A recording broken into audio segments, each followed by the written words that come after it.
আমরা যতগুলো কথা বলেছি এর একটি কথাও বাস্তবায়ন করা সম্ভব না।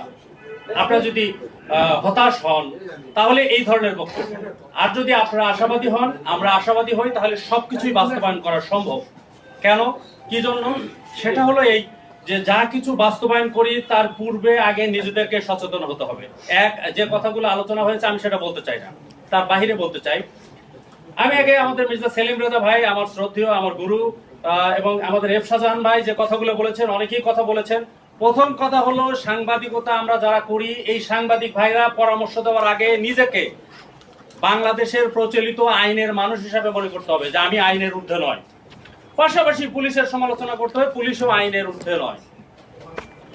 আমি কথা বলবো পুলিশের বিরুদ্ধে, পুলিশ যা বলতেছে এই খারাপ, আর আমি যেটা বলবো আমারটা সঠিক, এরকম হওয়া যাবে না। যদিও অত্যন্ত তিক্ত কথা, সত্য কথা সেলিম ভাই বলেছেন, কথাটা শুনতে খুবই খারাপ লাগে, তারপরে আমি ইউনিয়নের মানে সাধারণ সম্পাদক হওয়ার পরে আমি বলতে চাই না, আজকের প্রোগ্রামে বলতে চাই, সেটা বলতে হবে। সেটা হলো কি, যে আজকে আমরা যারা সাংবাদিকতা করছি, সাংবাদিকতার নীতিমালা ফলো করে যদি আমরা চলি, তাহলে আমরা নিজেরা সংশোধন হতে পারবো। পাশাপাশি পুলিশ যদি তার পুলিশের আইন মেনে চলে, তাহলে পুলিশও সেটা সংশোধন হতে পারবে। আসলে আমরা এগুলো কেউই করছি না। আমরা নিউজ করছি একজনের বিরুদ্ধে, তার বক্তব্য দিচ্ছে না। আবার যখন তার বক্তব্য দিতে যাচ্ছে, তিনি বলছে যে আমি তো বসের অনুমতি ছাড়া বক্তব্য দিতে পারবো না, এসপি মহোদয় নাই, এডিশনাল এসপি ফোন ধরছেন না, এই সে ঘুরে ফিরে আমার সাংবাদিক বাঁচার জন্য শেষে বলছেন যে এ ব্যাপারে তাদের সাথে যোগাযোগ করলে কাউকে পাওয়া যায়নি, আমি ছেড়ে দিলাম, কারণ আমাকে তো নিউজটা দিতে হবে। এই জন্য আমাদের মেহুল সুজন বলেছেন যে দয়া করে মাঠে যারা আমরা কাজ করি আমাদেরকে একটা সময় সীমা বেঁধে দেওয়া হয়, এই সময়ের মধ্যে প্যাকেজটা আমাকে তুলতে হবে। বক্তব্য লাগবে কার? Additional SP. এখন মাঠ পর্যায়ের পুলিশ কর্মকর্তা যারা আছেন তারা বলতেছে না, স্যারের বক্তব্য ছাড়া তো আমি বক্তব্য দিতে পারবো না, অনুমতি ছাড়া দিতে পারবো না। কেন আপনার অনুমতি ছাড়া দিতে পারবো না? আমি কি দরখাস্ত করবো 21 দিন পরে আপনার মানে ওই তথ্য অধিকার আইনে বক্তব্য নিব? দয়া করে বর্তমান পুলিশ সুপার মহোদয় যদি আমাদের, বিশেষ করে টেলিভিশন সাংবাদিক যারা আছেন, আমি 71 টেলিভিশনে এখানে কাজ করি, আপনি যদি একটু নির্দেশনা দেন যে মাঠে যিনি থাকবেন তিনি সে কথাটাই বলবেন। একটি হত্যাকাণ্ড হয়েছে, আমি কি তার কাছ থেকে দুইটা স্বীকারোক্তি নিব? তা তো না। উনি যা দেখেছেন ঠিক তাই বলবেন, যে এখানে 3টি ডেড বডি পাওয়া গেছে, ঘটনার বিবরণ আমরা এখনো বিস্তারিত পাইনি, পাওয়ার পরে বিস্তারিত জানাবো, এই তো কথা শেষ। উনি আইন দেখায় আমাকে আবার পুলিশ সুপার কার্যালয় পর্যন্ত পাঠাচ্ছে। আমি তখন সংক্ষুব্ধ হয়ে কি করতেছি, আমিও তো মানুষ, রক্তে মাংসের গড়া মানুষ, আমি তখন একটু উল্টাপাল্টা লিখছি, এটা পুলিশের বিরুদ্ধে চলে যাচ্ছে। আশা করি এই নির্দেশনা দিবেন। 1 2 নম্বর হলো, আমি সাংবাদিক, আমার একটা আইডেন্টিটি আছে, আমার একটা পত্রিকা আছে, সে পত্রিকা ছোট হোক আর বড় হোক, আমি এটাকে কখনো ছোট করে দেখবো না। বাংলাদেশ সরকার যখন অনুমোদন দিয়েছে সেটা একটা পত্রিকা, কিন্তু এই পত্রিকায় আপনারা লেখেন প্রশাসনের বিরুদ্ধে, আমার কোনো আপত্তি নাই।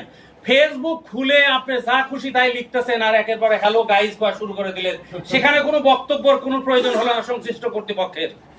আর আমরা দিনের পর দিন পরিশ্রম করে যাচ্ছি, যা একটা অফিসারের বক্তব্যের অভাবে আমি নিউজটা দিতে পারছি না। সামাজিক যোগাযোগ মাধ্যমগুলোতে এই উল্টাপাল্টা নিউজ আসার কারণে আমরা বেকায়দায় পড়ি, পুলিশ প্রশাসনও বেকায়দায় পড়ে। এখন যানজট প্রসঙ্গে একটু আসি।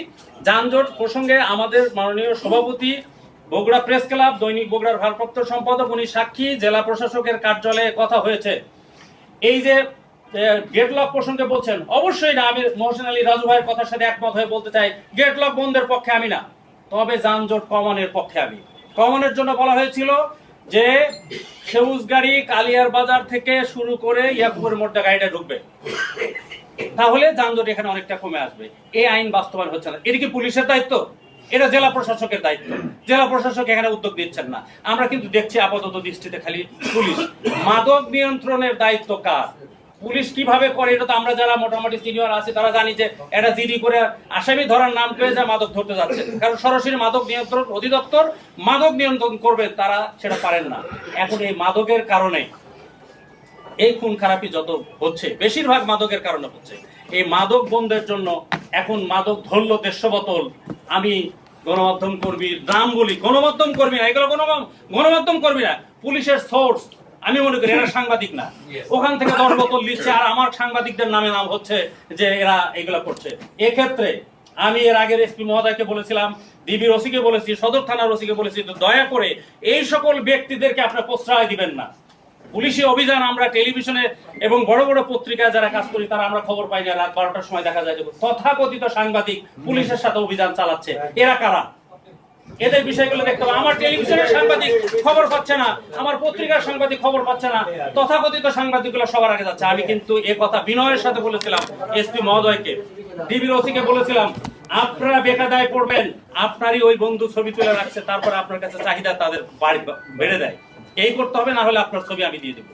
হ্যাঁ, নিউজ করতে, প্রফেশনাল কাজ করতে গিয়ে এদিক সেদিক কিছু হয়, কিন্তু এই সকল ব্যক্তিরা আপনাদের বেকায়দায় পালনের জন্য কিন্তু রাখে। পুলিশের অনেক পর্যায়ের যারা কর্মকর্তা আছে তাদের সাথে এদের লিঙ্ক আপটা অনেক বেশি। এই বিষয়গুলো যদি নজরে না আসে তাহলে আমরা বেকায়দায় পড়বো না, আপনারা বেকায়দায় পড়বেন। আর আপনারা বেকায়দায় পড়া মানে আমাদের বেকায়দা, আমাদের বগুড়ার ভালো কোনো কাজ হবে না। তো যেহেতু সময় কম, আমি বিনীতভাবে অনুরোধ করব আমাদের যারা সাংবাদিক ভাইরা আছে তারাও, যেমন এসপি মহোদয় শেষ করে দেবে একটি কথা দিয়ে, আমার বাদল ভাই যে কথাটি বলেছেন যে 200 সাংবাদিক যদি এট এ টাইমে আমার রানু ভাইকে ফোন দেয়, উনি এডিটর দৈনিক বগুড়া, উনি ফোন রিসিভ করতে পারবেন না। এসপি মহোদয়কে যদি আমরা একের পর এক ফোন দিই তাহলে উনিও ফোন রিসিভ করতে পারবেন না। তবে মিডিয়া সেলের যিনি কর্মকর্তা আছেন উনি ফোনটা রিসিভ করবেন, অথবা জরুরি কোনো প্রয়োজনে যদি থাকে তাহলে SMS করলে, হোয়াটসঅ্যাপে মেসেজ দিলে তিনি তার রিপ্লাই দিবেন, এটা আমরা আশা করব। এই প্রত্যাশা রেখে আপনাদের সকলের সহযোগিতা কামনা করছি। সাংবাদিক ভাইদের পক্ষ থেকে যেমন আমরা বলছি যে আমাদের পক্ষ থেকে আমরা আপনাদেরকে সহযোগিতা করব, আপনাদের পক্ষ থেকে আপনারা আমাদেরকে সহযোগিতা করবেন, এই প্রত্যাশা রেখে আমরা একটি ভালো বগুড়া চাই, সুন্দর বগুড়া চাই। আগামী দিনে এই বগুড়া যেন সুন্দর হয় সেই প্রত্যাশা রেখে আমি আমার কথা শেষ করছি। আসসালাম।